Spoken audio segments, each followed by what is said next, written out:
ஓம் முருகா போற்றி போற்றி. என் அன்பு குழந்தையை, இன்னும் சற்று நேரத்தில் நீ முகம் மலரப் போகிறாய்.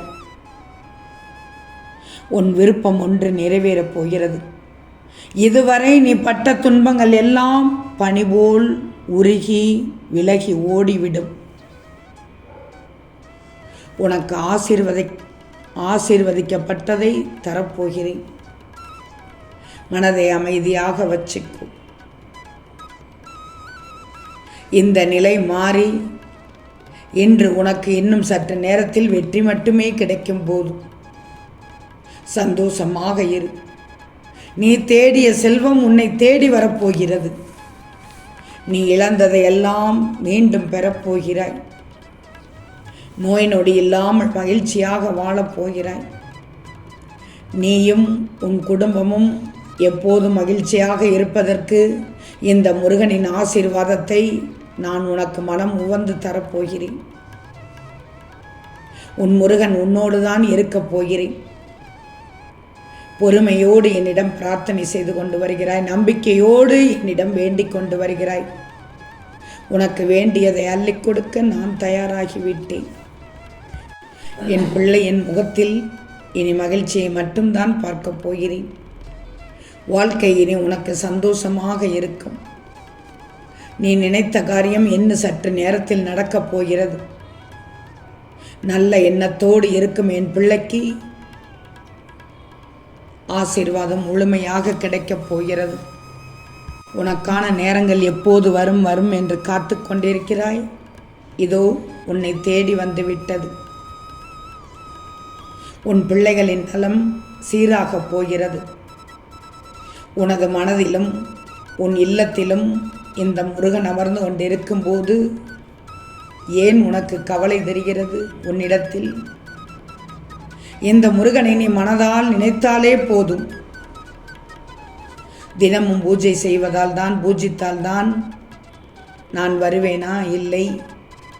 நீ இன்று இருப்பதை விட இதற்கு முன்பு பல வேதனைகள், மனக்கசப்புகள், உன்னுடைய உறவுகளிடத்தில், பந்தங்களிடத்தில் பூசல்கள், ஆசையாய் வாங்கியது எல்லாம் கைவிட்டு போனது என்று நிம்மதியை இழந்தாய். தினசரி வாழ்க்கை நடத்துவதற்கூட நீ பட்ட கஷ்டம் எனக்கு தெரியும். போதும் முருகா, என்னை கஷ்டப்படுத்தாதே என்று என்னிடம் சொன்னாய். அதற்கு அடுத்து ஒரு வார்த்தை சொன்ன, இந்த வாழ்க்கை போதும் என்று அழுது புலம்பினாய். எல்லாம் மறந்து விட்டாயா? அனைத்தும் நான் அறிந்தேன். உன் மனதில் வீணான பயத்தால் தான் இப்படிப்பட்ட வார்த்தைகள் வெளிவந்தது. இப்போது எப்படி இருக்கிறாய்? தினமும் என்னிடம் கோரிக்கை வைத்து கொண்டே இருக்கிறாய். பூஜை செய்து கொண்டே இருக்கிறாய். உன்னிடத்தில் நான் எப்படி வந்து சேர்ந்தேன்? நீ முருகனின் பிள்ளைகள். யாரும் தப்பானதை என் அனுமதியின்றி எதுவும் செய்துவிட முடியாது. இனி நீ நினைத்த வாழ்க்கை உனக்கு கிடைக்கப் போகுது.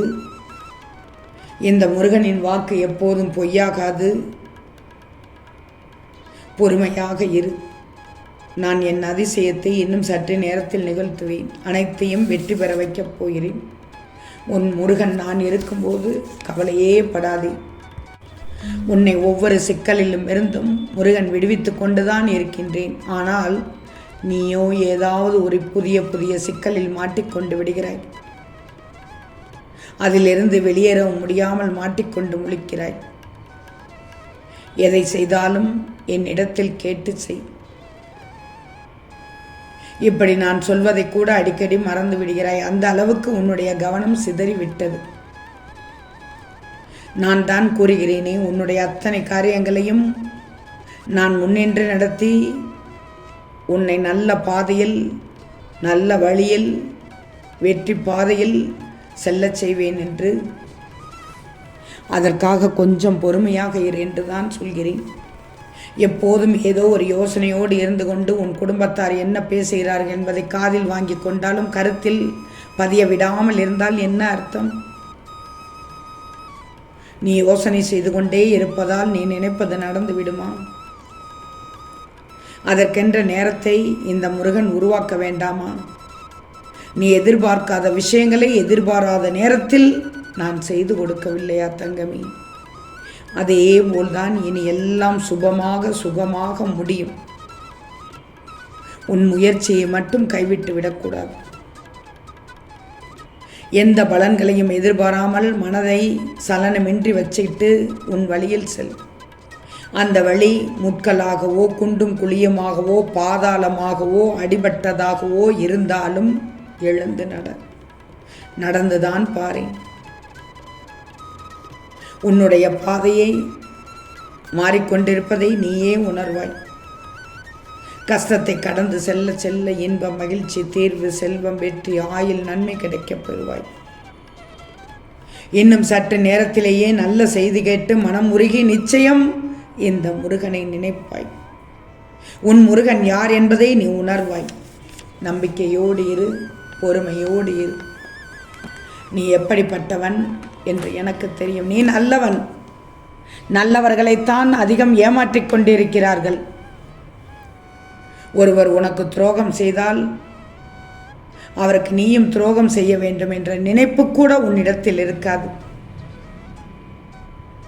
ஆனால் ஒன்று, உனக்கு துரோகம் செய்தவர்களுக்கு நீ கொடுக்கும் மிகப்பெரிய தண்டனை என்ன தெரியுமா?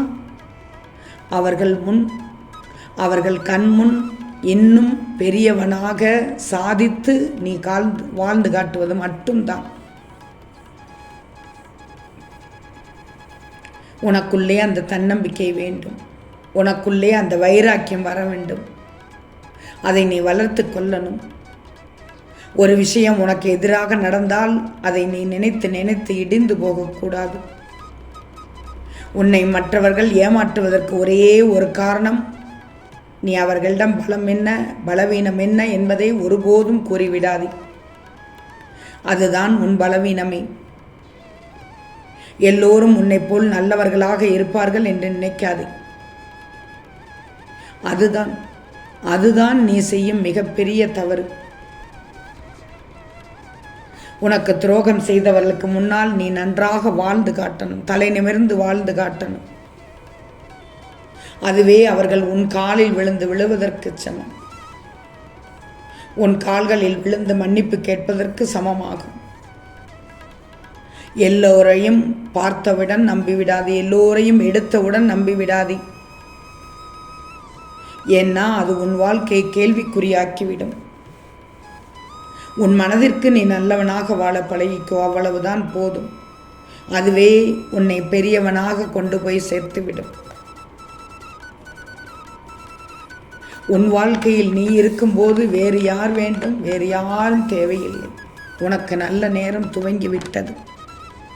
வாழ்க்கையில் அடுத்தடுத்த நல்ல கட்டத்திற்கு செல்லப் போகிறாய். ஓம் முருகா போற்றி போற்றி.